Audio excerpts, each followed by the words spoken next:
Automobiles have always been a part of our lives, and many of us have favorite automobiles we can think about from years gone by. Maybe the car that we owned when we got married, or maybe the car that was built the same year that we were born. So cars mean something to most of us. And for those people who collect cars, those people who want cars restored, there's a place right here in Butler County, in Harmony, Pennsylvania, called Hahn Vorbach Associates. They not only restore cars like the ones we drove, but also they restore cars that are worth, after restoration, well over $1 million. So let's go inside and talk about how the restoration takes place and how this company started.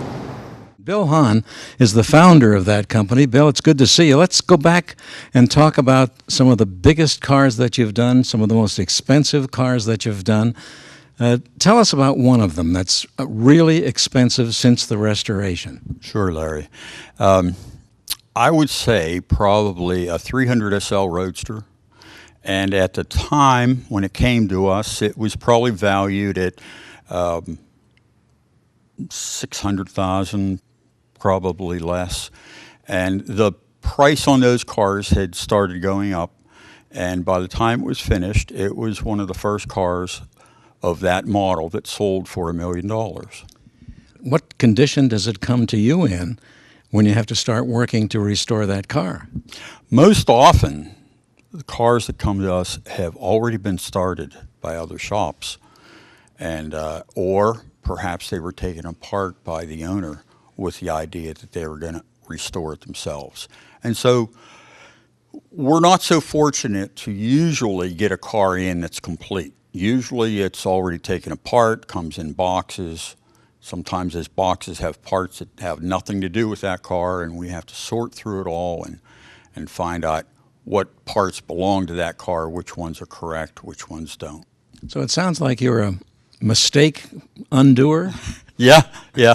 Mistake undoer and problem solver. And in fact, I tell my guys here that's our main job, and that's what our people do all day long, is problem solve. These people must have a great deal of wealth to have cars that are worth that much, and obviously spend a great deal of money having them restored. What would it cost someone for you to restore a car that eventually is worth over $1 million? Well, most cars cost 6 figures to restore, to do a total ground-up restoration on it. Now, for a car to be worth $1 million, of course, a lot has to do with the marketplace. And usually it needs to have a good start. You know, that is, that it's already worth a few $100,000, and it just so happens to go up to $1 million. It doesn't really necessarily cost more because the car is worth more. It costs the same amount of money to restore a production car as a handmade car, generally speaking, because you take everything apart, you have just as much surface area. Now, on more rare cars, there's added expenses such as making parts. If the car is rare enough that no parts are available, we may have to make them. Let's talk about that.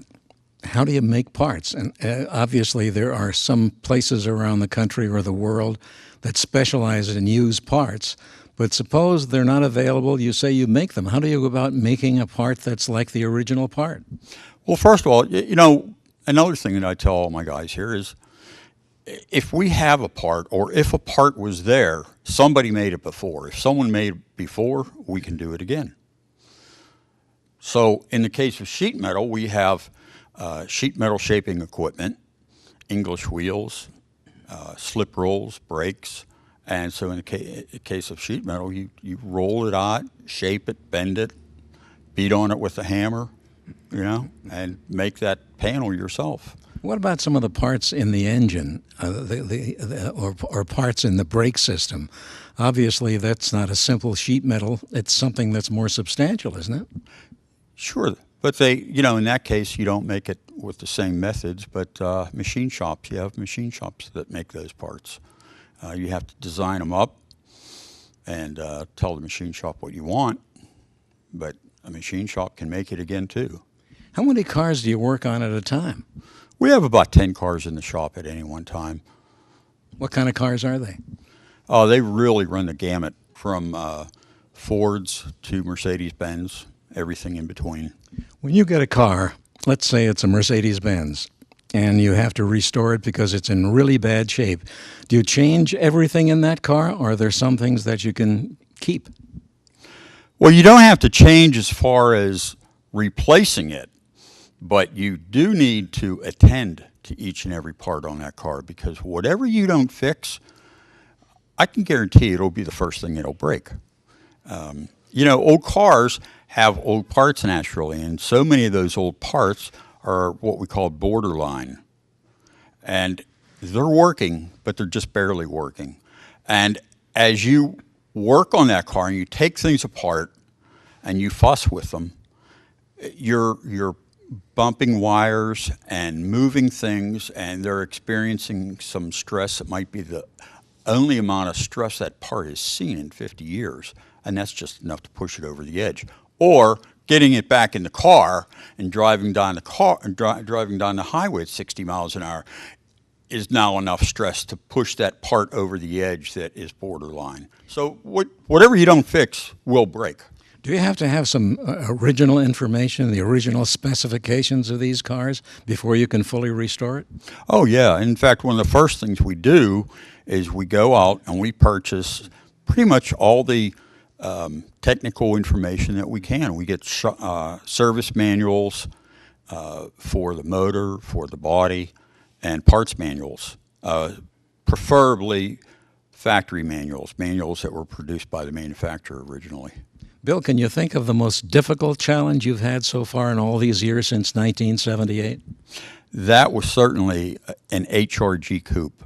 It was owned locally, and HRG was a sports car company in England that only made 241 cars. This was one. It was a coupe. It was a prototype that never made it into production, and when it came to us, it was truly a basket case. It was already taken apart. And since it was a prototype, there were no other cars to really investigate and research to see how things were done. So we still did some research. We flew up to Minnesota to look at a similar car that was of the same style, that was built by the same body company, but it was an MG, not an HRG. Let's talk about you. 1978 is when you started this business. Obviously, you must have been interested in cars long before that. How did you go from there to having a business? It's been a long road. I started a business twice, and this was the third one, so the third time was the charm. And it takes a lot of perseverance. You remember the first car you worked on? Probably my dad's Chevelle, a 67 Chevelle. It was just a little bit of spray bomb paint work, And that led to this business now. And you brought in a new partner here several years ago. We'll talk with him in just a few minutes. And it's fascinating. People know about you all over the world, I guess, all over the country. When did it really start happening for you since the start in 1978? This company here that I started with Wes Woodward in 2001, it was during that time that we became nationally known. And to the point of being internationally known, a car that we sold to a doctor in France, and then we also sold some products that we make to customers in Europe and Australia and Asia. You do car restorations for people all over the world, as you just said. Do you drive a restored car yourself? No. No. I have a 12-year-old car that I bought new that's sitting outside, having had its second paint job, and the way I keep miles off of it is by painting it, and that way, since it's my car, it never gets done. Bill, it's good to talk to you. I want to talk to some more folks involved with this unique operation here in Harmony, Pennsylvania. Thanks for inviting us in. You're welcome. Thank you, Larry. Nima Davi is the head mechanic here at Hahn Vorbach Associates. Nima, how did you come to work here? Well, I was looking for a place that had some prestige to it. I've been in the field for a while, and I found these guys. I saw what they did. I thought, hey, let's go see what they're all about. Talked to them. I liked what they had to say. Is restoration all that new to you then? Restoration side isn't that new. I've been doing it for a few years, specializing in the older Porsches and such. But to do this multiverse of vehicles is definitely a new thing for me. When a car comes in here, is it in pretty bad shape most of the time? I'd say so. Most of them have been sitting for years, some upwards of 20, 30, 40 years. So they need completely gone through, 100%. When the car comes in, how long does it take you to look it over, study it, to realize what has to be done? The initial vehicle check-in to go over it and to find what it needs exactly usually can take anywhere from half a day to a few days to a couple months, depending on how deep we have to go into the vehicle, because sometimes what you see on the surface isn't all there is. And that's a big part of our job, is finding the little things that nobody else can see and making them right. Now, you have a crew here. How extensive is that organization? There's about 8 guys working at any given time. And what are their backgrounds, and are there certain specialties that they're involved with? Yes, we have one guy who has known British cars. He's been working on them for over 20 years. We have another guy who's very into the Volkswagens, who knows them very well. I myself am Porsche oriented. We have body guys who are very good painters. Others are very good at making the panels straight. We have guys that know suspensions. We have guys that know engines. Everyone has their own little niche. Do you all get together at one time to work on one car at the same time? When it's necessary. It's very rare that a customer will allow all of us to get on a car as much as we'd like to, and let's face it, a car is only so big. Usually there's about 2 to 3 guys working on a car at any time. Is there one car that you've worked on that you're most proud of? I'm proud of all of them. I like every single one of them. They all are unique. They all pose their own challenges. I couldn't pinpoint one car that I thought was better than any of the other ones. I like them all. What are you working on now? Currently, I'm working on a 1973 V12 Jaguar E-Type. How long will it take you to actually completely restore the car? To get it back to where the customer wants, a full restoration and a recommissioning are quite a bit different. The recommissioning is, this car has been sitting for about 6 years. We're going to get it so that it can be fine. It might take a month, it might take 6 months. It all depends on parts availability and actually how the car was affected from sitting. You've worked on a lot of restored cars since you've been here, and your staff has been here for a long time as well. If you had your choice of any car that's been restored in this shop here in Harmony, Pennsylvania, what car would you pick for yourself? It would have to be a Mercedes 300 SL. One of the best, one of the most valuable, beautiful cars, excellent. Were you surprised to find this kind of a car restoration operation in Harmony, Pennsylvania? Oh, I was very surprised. It's a 35-mile drive for me, but to work for the best, you got to go a little bit further out of your way. Good to talk to you. Thanks very much. Thank you. Paula Vorbach is a partner in this company, and we've been talking about a lot of things, including the 3D printing, and that's something that really we should be talking about more, because it's hard for me to comprehend making parts on a 3D machine. How does that work? Well, it's one of those things where it's like magic.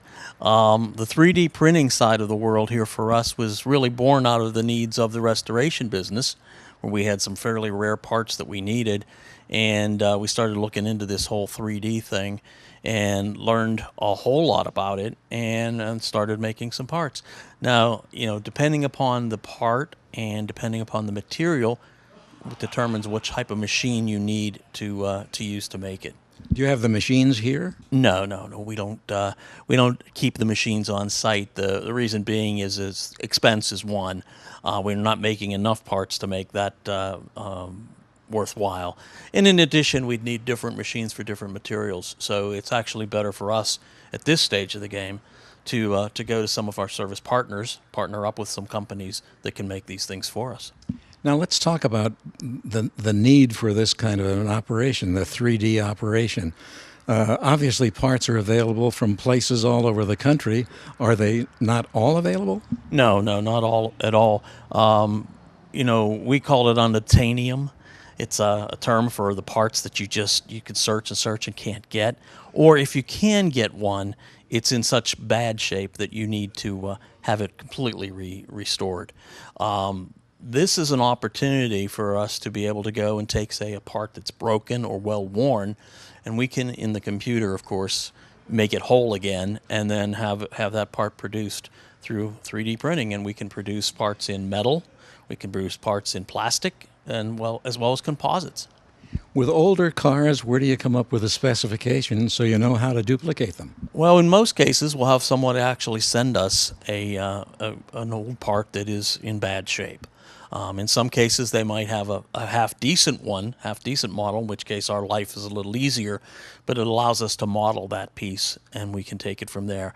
In some cases, we actually have to go from drawings or pictures and create the part from scratch and then fit it to the machine that we're working on. Tell us about the process. How does a 3D machine make a part? Well, here's a part here. This is a carburetor top that is made out of stainless steel and bronze, and it's metal. So this was a 3D printed part. It was not cast. It was just printed from a data file. So the first step in the whole process is you have to have a data file, which would be the model of the part. Then, in this particular case, there is a bed of powdered metal that is laid down, and a sort of glue is used wherever the part needs to be placed. So wherever the part is, wherever the sections of the part are, that glue goes down.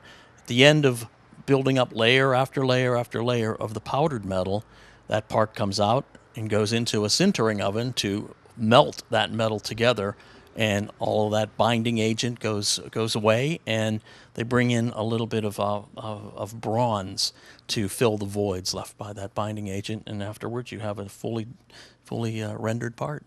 Can you make about any part that you want on a 3D machine? Well, virtually so. About the hardest stuff to make is something that needs maybe a very, very smooth plastic texture. Many times you will see a little bit of what we call stepping in the part. If you want something that looks like it's injected molded, you have to work at it a little bit. But you can actually print molds and then have the part injection molded. The real beauty of this 3D printing technology is you avoid having to make a lot of tooling, which is a cost-prohibitive thing. So when you have a rare part and you only need 2, 3, 5, whatever, if you needed to make it through traditional methods, the cost is so far out of the box that nobody will do it. Is it expensive now, even through the 3D process, for you to make that part in your hand? It can be reasonably expensive. I would say, generally speaking, it is less expensive, certainly less expensive than tooling. And not always is it cheap. Don't confuse less expensive with cheap. To do it right and to do it the way you need to do it for restoration work or for custom work, you need to spend the proper money, but it is reasonably cost effective.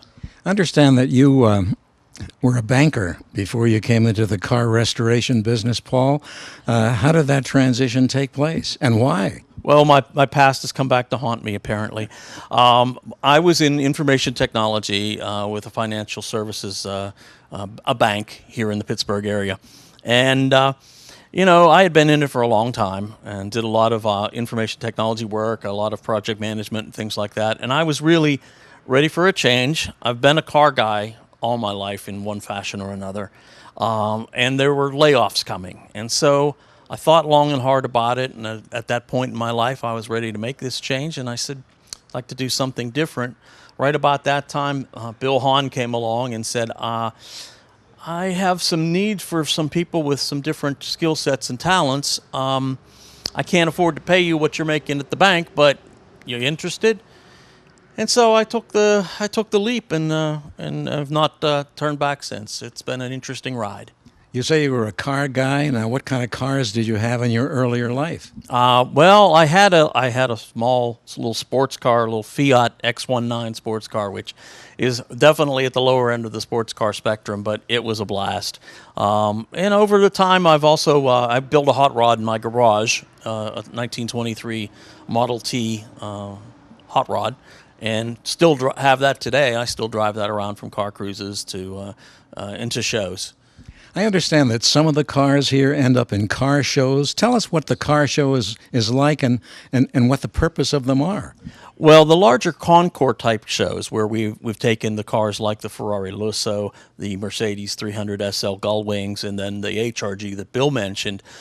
These are large, very prestigious shows. There's a couple of big ones here in the States. The granddaddy of them all is the Pebble Beach Concours out in California. It's every year out on the Monterey Peninsula, and it is the show that everyone that is in the collector car world wants to get invited to, and we've been privileged to be able to take the HRG out there and display it in the show. We've also been to the Amelia Island Concours down in Jacksonville, Florida, several times with several of our cars and won several awards there.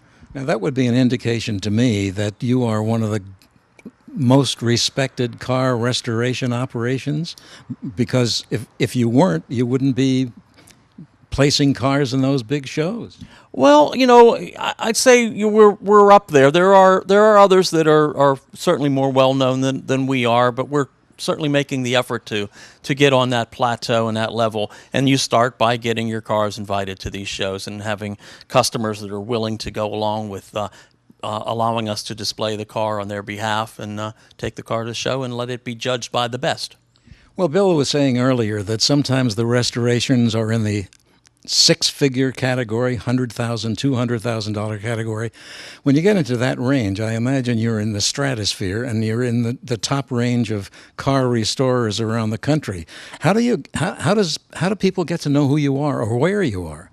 Well, we do have our websites, and you can go to www.hahnvorbach.com for the restoration business, and www.hv3d.com for our 3D business. But there's the internet. We also do advertising, and we've had a few magazine articles written about us, and programs like yours are ways people can do it. And for the local people that will see this program, certainly we'd love to have them come down. They can tour the shop. Sometimes they can tour with a club, or they can just come down and talk to us about whatever it is that they may need to be done for their car. Is there one car that you wish you had for your very own? Boy, that's a tough one. I am also partial to the Mercedes 300 SL Gullwings.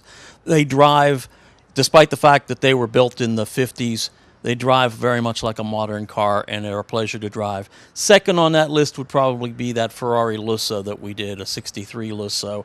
It's one of only 350 cars built of that model, and it turned out wonderful as well. And then third on my list would be that HRG Coupe, because it was just a unique vehicle, something that you do not see anywhere, and that's wonderful. Paul, you look like a happy man. Thanks for having us out. This has been a pleasure for us. Thank you, Larry. It's been a blast. Interesting people in a very interesting business of restoring cars, collectors' cars, restored right here in Harmony, Pennsylvania. I'm Larry Berg. We'll see you next time on Faces and Places.